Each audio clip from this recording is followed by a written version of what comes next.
Après, vous pourrez parler des sans-papiers. Après, vous pourrez parler des sans-papiers. Parce qu'aujourd'hui, qu'est-ce qu'on fait? Eh bien, on commence par faire la chasse aux sans-papiers, on en expulse 30 000 par année et on s'en vante en plus pour ensuite dire que tout cela est fait pour améliorer les relations Nord-Sud. Il y a une hypocrisie. Ce n'est pas une hypocrisie, c'est une réalité. C'est cette réalité, justement, qu'il faut dénoncer.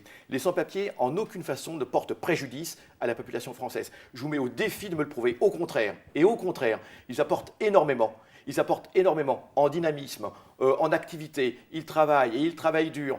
Allez dans toutes les cuisines de restaurants parisiens où vous allez très certainement, vous verrez qui sont dans les cuisines. Ce sont effectivement souvent des gens qui ont été privés de papier. Allez partout. Alors moi, je veux bien que vous soyez bien intentionnés et que vous receviez de temps en temps des sans-papiers auxquels vous tentez d'apporter un petit réconfort. Mais on a besoin d'une politique humaine. Et aujourd'hui, la libre circulation, l'ouverture totale des frontières s'impose. Les Français, lorsqu'ils vont à l'étranger, ne sont jamais entravés.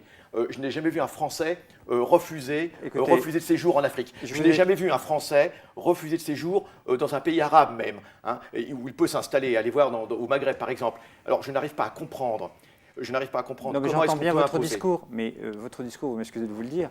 Ce n'est pas un discours, c'est une réalité. Non, c'est pavé de bonnes intentions, mais c'est très idéologue. Non. Parce que vous n'avez aucune solution. Vous vous contentez de mots. L'ouverture des frontières. Mais l'ouverture totale des frontières. Aucun préjudice. Mais toutes les études qui ont été faites, hein, les études prospectives qui ont été faites, montrent qu'au contraire, si les frontières étaient ouvertes, il n'y aurait plus de filières clandestines, il n'y aurait donc plus de sans-papiers qui seraient astreints à des conditions inhumaines. Quelles études? Des tas d'études qui ont été faites depuis longtemps. Citez là. Mais je vous dis, l'ONU, pour commencer l'ONU, le Bureau international du travail, et depuis longtemps, lorsqu'en 1948.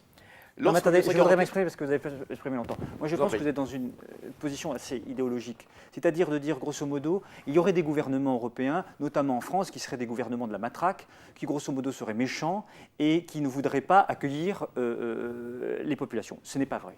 La réalité, c'est qu'aujourd'hui, dans ce pays, il y a plus de 4 millions de populations intégrées d'origine immigrée. Ça veut dire quoi intégrer?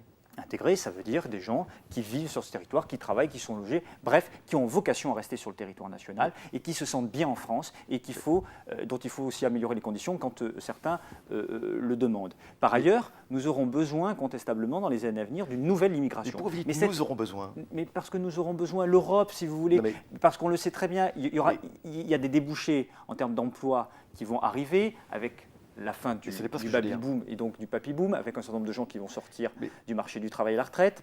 Nous savons qu'il y aura besoin d'une immigration, que des gens qui cherchent... Qui aura besoin? Mais qui aura besoin? Mais vous savez comment ça fonctionne? Non. Le monde. Vous savez que jusqu'à aujourd'hui, dans un système qui est le nôtre, vous pouvez ne pas être d'accord avec celui-là, ce qui semble être le cas, mais vraisemblablement le vote dans le passé n'a pas bien fonctionné. C'est que le mien, je ne sais pas, vous ne le connaissez pas. Moi, je connais le vôtre par contre. Oui. Le mien, vous ne le connaissez pas. Le système qui existe, c'est celui qui s'impose à vous comme à moi. Justement, nous sommes là pour changer. Alors, on est là pour changer. Pour le rendre humain. Mais on est là pour se rendre compte des réalités aussi. Quelles sont Et ces aujourd'hui, réalités? je crois que les gens se sortent dans la vie par le travail. Oui, bien sûr. Bien sûr. Eh bien, les sans-papiers généralement travaillent. Oui, et bien justement, si on veut une immigration intégrée, c'est une immigration qui doit passer par le travail. Si elle ne passe pas par le travail, ça veut dire qu'elle ne passe pas par les revenus. Si elle ne passe pas par le revenu, ça veut dire qu'on ne peut pas se loger, ça veut dire qu'on ne peut pas bien éduquer ses enfants. Expliquez-moi en quoi leur faire la chasse va améliorer leur situation. Et on ne fait pas la chasse. Bien sûr, 30 000 personnes expulsées chaque année. Il y a 27 000... Monsieur Hortefeux s'en vante. Monsieur Hortefeux n'est plus ministre d'ailleurs. Oui, mais sa politique est toujours en place. 27 000 reconduites à la frontière, effectivement. 27 000. Dont la moitié de volontaires, je vous rappelle, une partie qui est de reconduite parce que ce sont les filières clandestines, effectivement, contre lesquelles on lutte, c'est-à-dire tous ces gens... C'est ce qui m'amuse. Mais parce que la moitié de volontaires. Oui, il y a la moitié de volontaires. Oui, il y a la moitié des gens qui ont décidé de partir d'eux-mêmes et de rentrer dans leur pays d'origine. Ça, c'est monsieur Hortefeux. Non, c'est pas monsieur Hortefeux. Ça, ce sont des chiffres réels. C'est monsieur Hortefeux qui dit. Ce sont des chiffres réels et officiels. C'est pas des études inventées. Toujours est-il qu'on se vante d'avoir fait 27 000 reconduites à la frontière. Donc, expliquez-moi en quoi ces 27 000 reconduites à la frontière vont améliorer la situation des personnes privées de papier dans ce pays.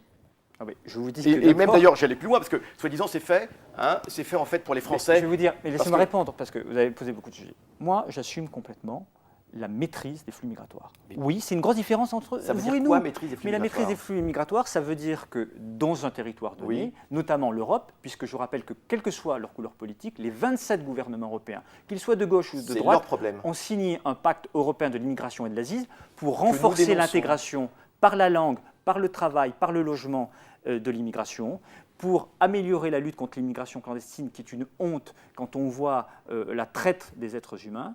Et ça a été signé par gauche ou droite, c'est bien la preuve que la question de la maîtrise est partagée, sauf par des gens comme vous, mais c'est votre droit qui assume. Il y a une chose que vous semblez ignorer. Mais non, il y a une chose que vous avez le droit d'assumer le fait d'avoir une idéologie très claire d'ouverture massive des frontières. Vous appelez idéologie. Il faut assumer. Vous êtes appelez, d'extrême gauche, je suis de droite, et c'est très bien.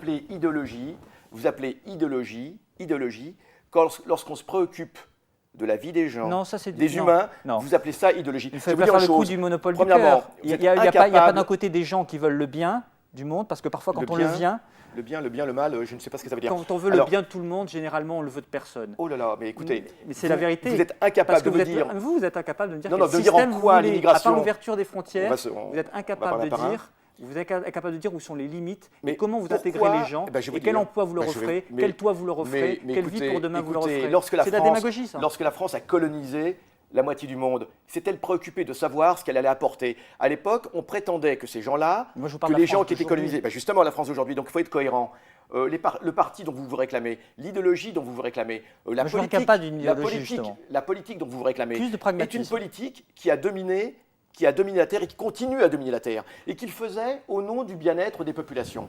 Les sans-papiers en général, les sans-papiers en général viennent de pays qui ont été colonisés et qui continuent à être dominés par l'impérialisme. Ça n'est pas fortuit. Il y a une continuité entre la colonisation et le fait que des hommes et des femmes sont obligés aujourd'hui de s'expatrier au risque de leur vie. Énormément meurent chaque année, vous le savez, des milliers. Mais s'ils meurent, c'est à cause de la politique de votre parti, c'est à cause des politiques européennes. Parce que si ces gens-là pouvaient tout simplement prendre un transport et entrer tout simplement dans le pays, eh bien ils ne risqueraient pas leur vie dans le détroit de Gibraltar ou dans le détroit de Sicile, et ils ne laisseraient pas leur vie aujourd'hui. Des milliers sont au fond de la mer actuellement à Gibraltar par les politiques que vous défendez. Parce que vous êtes incapable de me dire, monsieur, je répète ma question, vous êtes incapable de me dire en quoi cette immigration, qu'elle soit légale ou illégale, pose problème au pays. En termes d'identité, laissez-moi rigoler, généralement les sans-papiers sont ceux qui sont, au contraire, sont les populations qui sont les plus ouvertes. Mais concrètement, monsieur, qui sont les plus ouvertes. Vous parlez de généralité depuis le début. Moi, je vous demande, non mais répondez aux questions, vous ne répondez pas aux questions. Vous êtes toujours la main sur le cœur à dire qu'il faut ouvrir les frontières, et vous êtes des méchants, vous appliquez une politique qui est menée par le grand patronat. Parce que le grand patronat mais assumez, mais c'est bien d'assumer votre marxisme idéologique. Non, c'est pas du marxisme. Mais si, patronat, impérialisme, c'est du marxisme, il faut l'assumer. est une notion marxiste. Vous avez honte d'être... Le patronat est une notion marxiste. Mais grand patronat, c'est une... Ah bon, c'est marxiste? Grand patronat, oui, mais c'est pas grave. Vous connaissez très peu l'histoire de France, alors je vais vous dire une chose, le patronat, il y a même un syndicat du patronat, c'est comme ça qu'il s'appelait historiquement. Donc il ne faut comme pas exagérer. Ne vous énervez pas, restez calme. Je suis très calme. Être marxiste, c'est pas grave. Ça soigne, tout va bien. Écoutez, défendre l'impérialisme, c'est pas grave non plus, d'ailleurs vous portez très bien apparemment, mais ce que je veux dire, c'est que moi, je n'arrive pas à comprendre. C'est tout. Je n'arrive pas, donc vous assumez d'être au service, tout va bien. Assumez d'être au service des grands capitalistes. Je ne suis pas au service des grands capitalistes. J'arrive pas à comprendre d'ailleurs comment est-ce qu'on peut prétendre faire de la politique en étant au service du grand patronat, du patronat. Je ne suis pas au service du grand patronat. De politiques racistes, parce que ce sont des politiques racistes. Promenez-vous dans les transports. Qui cherche-t-on à contrôler? Non mais attendez, il faut être un petit peu objectif.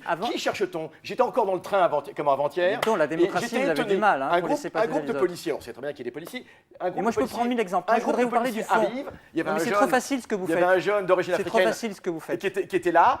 Aussitôt, il lui saute dessus. Ils étaient à 4-5. Vérifier s'il n'est pas sans papier. Écoutez, la seule activité maintenant de la police, ce n'est pas d'assurer le bien-être des gens, c'est la chasse à l'homme.